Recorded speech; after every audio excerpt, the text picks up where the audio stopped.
കേരളത്തിലെ കോൺഗ്രസിന്റെ പുതിയ അധ്യക്ഷനായി ഇപ്പോൾ ഔപചാരികമായിട്ട് ചുമതല ഏറ്റെടുത്തിരിക്കുന്ന ഏറ്റവും പ്രിയങ്കരനായിട്ടുള്ള അഡ്വക്കേറ്റ് സണ്ണി ജോസഫ്,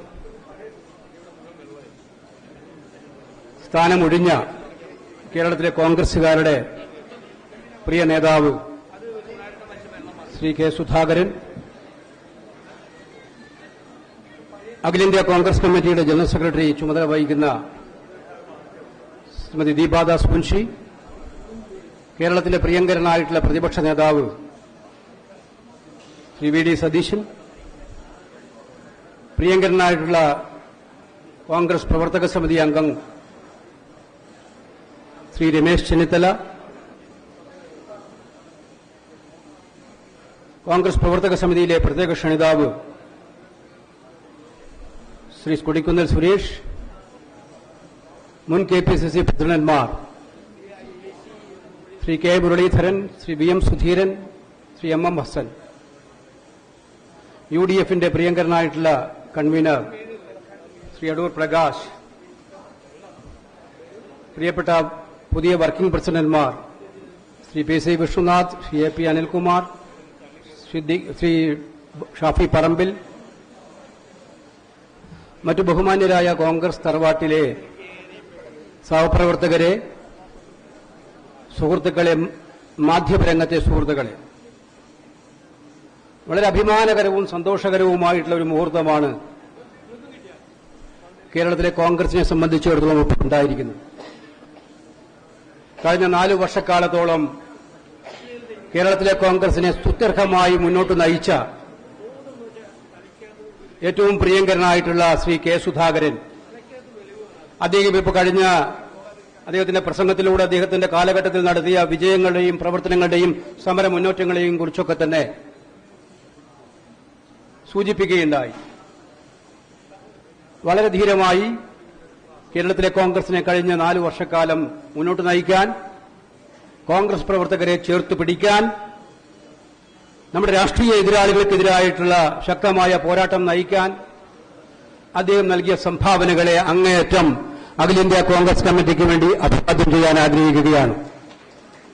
നമ്മുടെ ദേശീയ നേതൃത്വം തന്നെ പ്രസിഡന്റ് മല്ലികാർജ്ജുന ഖാർഗെയും പാർലമെന്റിലെ പ്രതിപക്ഷ നേതാവ് ശ്രീ രാഹുൽ ഗാന്ധിയും സൂചിപ്പിച്ചതുപോലെ കേരളത്തിലെ കോൺഗ്രസിന് ഏറ്റവും ശക്തമായ പോരാളിയെപ്പോലെ നേതൃത്വം കൊടുത്ത നേതാവ് എന്ന നിലയിൽ സുധാകരന്റെ പ്രവർത്തനങ്ങളെ പാർട്ടി എല്ലാ കാലത്തും അനുസ്മരിക്കുമെന്നുള്ളതാണ് നമുക്കിവിടെ സൂചിപ്പിക്കാനായിട്ടുള്ളത്. അതുകൊണ്ട് തന്നെയാണ് അദ്ദേഹം സ്ഥാനമൊഴിയുമ്പോൾ അദ്ദേഹത്തിന് കോൺഗ്രസ് പ്രവർത്തക സമിതിയിലെ സ്ഥിരം ക്ഷണിതാവ് എന്ന പദവി നൽകാൻ അഖിലേന്ത്യാ കോൺഗ്രസ് കമ്മിറ്റി തീരുമാനിക്കുകയും ചെയ്തത്.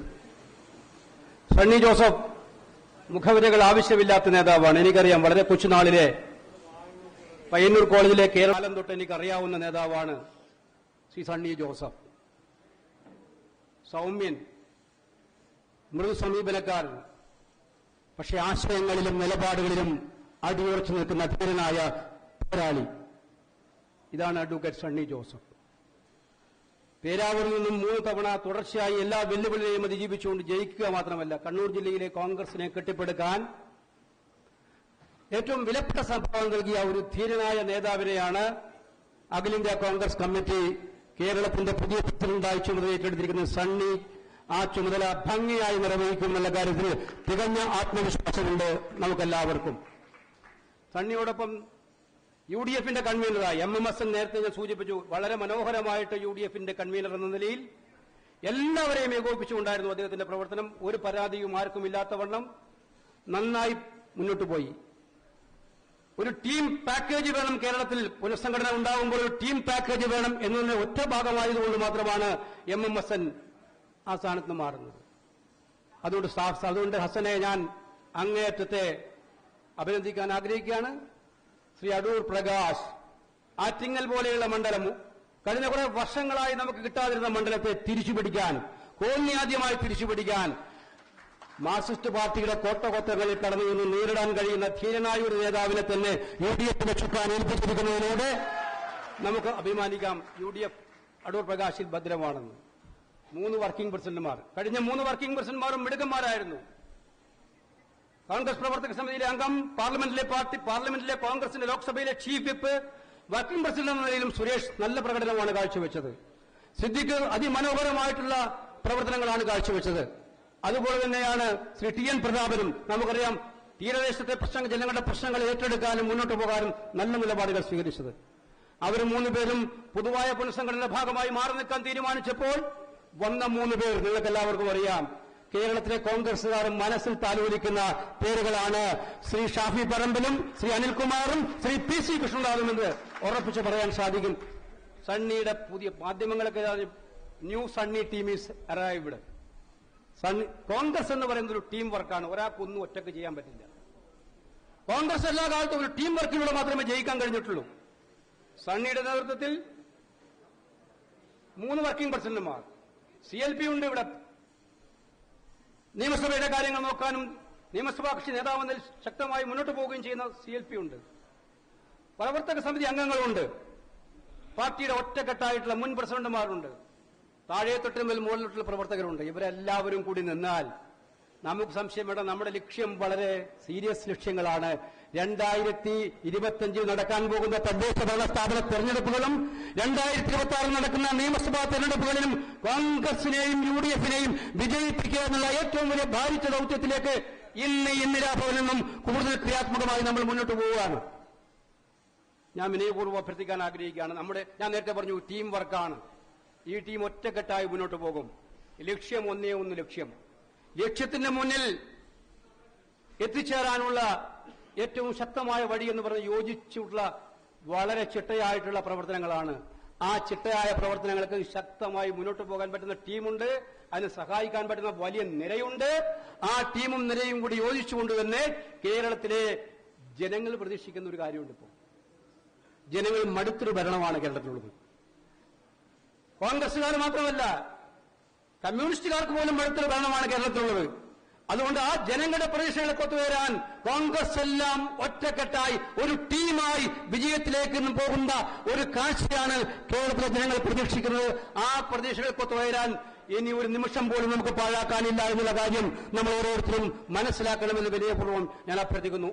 എല്ലാവരും എല്ലാം മറന്ന്, എന്റെ കാര്യമല്ല നമ്മുടെ കാര്യം, എന്റെ പ്രശ്നമല്ല നമ്മുടെ പ്രശ്നം, എന്റെ ചിന്താഗതിയല്ല നമ്മുടെ ചിന്താഗതി, ഇതായിരിക്കണം വരുന്ന ഒരു വർഷക്കാലത്തെ ഓരോ കോൺഗ്രസുകാരൻ, അത് താഴെപ്പെട്ടിട്ടുള്ള വാർഡ് പ്രവർത്തകൻ മുതൽ അഖിലേന്ത്യാ കോൺഗ്രസ് കമ്മിറ്റിയുടെ നേതൃത്വത്തിൽ വരെയുള്ള നേതാക്കന്മാരായ ഞാനടക്കമുള്ള ആൾക്കാരെ ഉണ്ടാകേണ്ടത് എന്നുള്ള കാര്യം വിനയപുരസ്സരം ഞാൻ നിങ്ങളുടെ മുന്നിൽ സമർപ്പിക്കുകയാണ്. പാർട്ടി ഇല്ലെങ്കിൽ നമ്മൾ ആരുമില്ല. കോൺഗ്രസ് ആണ് എല്ലാം. മൈനസ് കോൺഗ്രസ് നമ്മളെല്ലാം വട്ടപൂജ്യമാണെന്ന് മുൻകാല അനുഭവങ്ങൾ നമ്മളെല്ലാം തെളിയിപ്പിച്ചിട്ടുണ്ട് എന്നുള്ള കാര്യം നമുക്കറിയാം. അതുകൊണ്ട് പാർട്ടിയെ ശക്തമാക്കാൻ, പാർട്ടി പ്രവർത്തനങ്ങളെ ബോധ്യപ്പെടുത്താൻ, മുന്നോട്ട് കൊണ്ടുപോകാൻ, പാർട്ടി ശ്രേണികളിൽ നിൽക്കാനുള്ള പ്രവർത്തനങ്ങളുമായി മുന്നോട്ട് പോകണം. രാജ്യം അതീവ ഗുരുതരമായ വെല്ലുവിളി നേരിടുകയാണെന്ന് ഞാൻ ദീർഘിപ്പിക്കുന്നില്ല. AC ആണെന്ന് പറഞ്ഞാലും നല്ല ചൂടാണ്, അതുകൊണ്ട് ദീർഘിപ്പിക്കാൻ ഞാനില്ല. ദേശീയ തലത്തിൽ ഒരു വല്ലാത്ത കാലത്തൂടെ നമ്മൾ കടന്നു പോവുകയാണ്. 2-3 ദിവസക്കാലമായി ഇന്ത്യ മുഴുവൻ നമ്മുടെ ധീരയായ നേതാവ് ഇന്ദിരാഗാന്ധിയെ ഓർമ്മിച്ചുകൊണ്ടിരിക്കുകയാണ്. ആരാണ് ഇന്ദിരാഗാന്ധി എന്ന് ലോകത്തിന് മുന്നിൽ പറഞ്ഞു കൊടുക്കേണ്ട കാര്യമില്ല.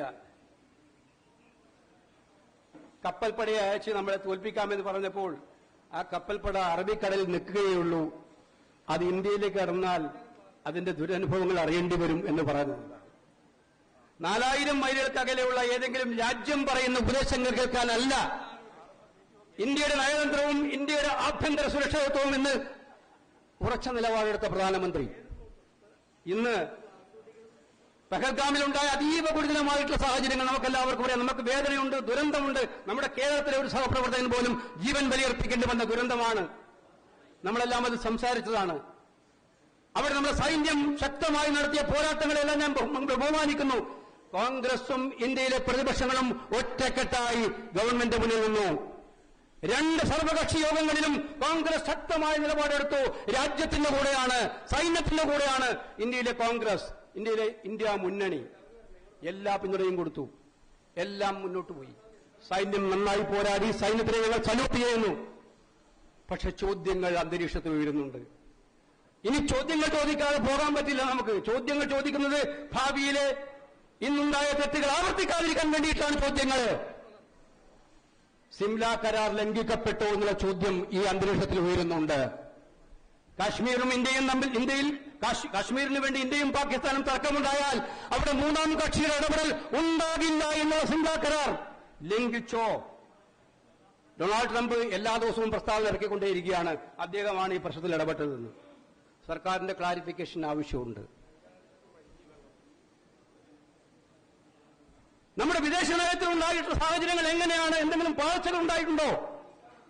ആവശ്യമുണ്ട്. അതിന് അടിയന്തരമായിട്ടും ഇന്ത്യൻ പാർലമെന്റ് വിളിച്ചുകൂട്ടണം എന്നുള്ളതാണ് കോൺഗ്രസ് പാർട്ടി ഇന്ത്യയുടെ പ്രധാനമന്ത്രിയോട് ആവശ്യപ്പെട്ടിരിക്കുന്നത്. ഈ കാര്യങ്ങൾ വസ്തുനിഷ്ഠമായിട്ട് ആരെയും കുറ്റപ്പെടുത്താനും വിചാരണ ചെയ്യാനുമല്ല.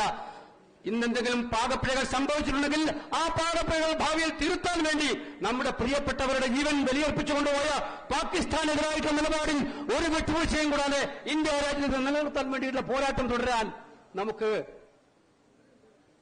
ഈ ചോദ്യങ്ങൾക്ക് ഉത്തരം കിട്ടിയേ മതിയാകൂ. അത് നമ്മൾ ചോദിക്കും. അതുകൊണ്ട് ഈ പ്രധാനപ്പെട്ട കാലഘട്ടത്തിൽ ദേശസുരക്ഷയ്ക്ക് വേണ്ടി നിൽക്കുന്നത് നമ്മുടെ ഏറ്റവും വലിയ ശീലമാണ്. അത് നമ്മൾ ഉറക്കെ പിടിക്കുന്നു. ഞാൻ നേരത്തെ പറഞ്ഞു, കേരളത്തിൽ ജനം വെറുത്തൊരു ഗവൺമെന്റ് ഇരിക്കുന്നു. ആ ഗവൺമെന്റിനെതിരായിട്ടുള്ള പോരാട്ടം ശക്തിപ്പെടുത്തി ജനങ്ങൾ പ്രതീക്ഷിക്കുന്ന ഒരു സർക്കാർ കേരളത്തിൽ കൊണ്ടുവരുന്ന ഉത്തരവാദിത്തമുണ്ട്. ഇത് രണ്ടും നിറവേറ്റാൻ എനിക്ക് ഉറച്ച വിശ്വാസമുണ്ട്. അഡ്വക്കേറ്റ് സണ്ണി ജോസഫിന്റെ നേതൃത്വത്തിലുള്ള ഈ പുതിയ ടീം സണ്ണിയോട് AICC കൃത്യമായിട്ട് ആവശ്യപ്പെട്ടിട്ടുണ്ട്. എവിടെയൊക്കെ മാറ്റങ്ങൾ വേണമോ അവിടെയൊക്കെ മാറ്റങ്ങൾ താമസം വില ഉണ്ടാക്കുന്നതിന് അടിയന്തരമായ നടപടികൾ ഉണ്ടാകണമെന്നുള്ള കാര്യം KPCC പ്രസിഡന്റിനോട് നാളെ KPCCയുടെ പുതിയ ടീം നേതാക്കന്മാരോടൊപ്പം ഡൽഹിയിൽ നമ്മുടെ ദേശീയ നേതാക്കന്മാരുമായി കൂടിക്കാഴ്ചയുണ്ട്. പാർട്ടി ഒറ്റക്കെട്ടായിട്ട് ഒരു സംശയം വേണ്ട. ഞാൻ അടിവരേക്ഷി വീണ്ടും പറയുന്നു, ഈ പാർട്ടിയെ 2026 ആർക്കും സംശയം വേണ്ട. മൂന്നാം ഭരണമൊക്കെ എല്ലാവരും പറയുന്നത് ഒരു സംശയവും വേണ്ട. കേരളത്തിൽ അടുത്ത ഗവൺമെന്റ് UDF ഗവൺമെന്റ് ആയിരിക്കും എന്നുള്ള കാര്യത്തിൽ ഒരു സംശയവും വേണ്ട. അതിനുള്ള ഉത്തരവാദിത്തമാണ് ഈ ടീമിനുള്ളത്. അതിനുള്ള ഉത്തരവാദിത്തമാണ് നമുക്ക് ഓരോരുത്തർക്കും ഉള്ളത്. ആ ഉത്തരവാദിത്തം നമ്മൾ വരും ദിവസങ്ങളിൽ ചിട്ടയായി എണ്ണയിട്ട യന്ത്രം പോലെ നടപ്പിലാക്കും. കൂട്ടായി ഒറ്റക്കെട്ടായി മുന്നോട്ട് പോകും. ഇവിടെ മറ്റു ചിന്തകൾക്ക് ഒരു പ്രസക്തിയുമില്ല എന്ന് സൂചിപ്പിച്ചുകൊണ്ട് ഈ അഡ്വക്കേറ്റ് സണ്ണി ജോസഫിനും ടീമിനും ഒരിക്കൽ കൂടി അഭിവാദ്യങ്ങൾ അർപ്പിച്ചുകൊണ്ട് ഞാൻ ഈ സമ്മേളനം ഉദ്ഘാടനം ചെയ്യുന്നു. നമസ്കാരം. ജയ് ഹിന്ദ്.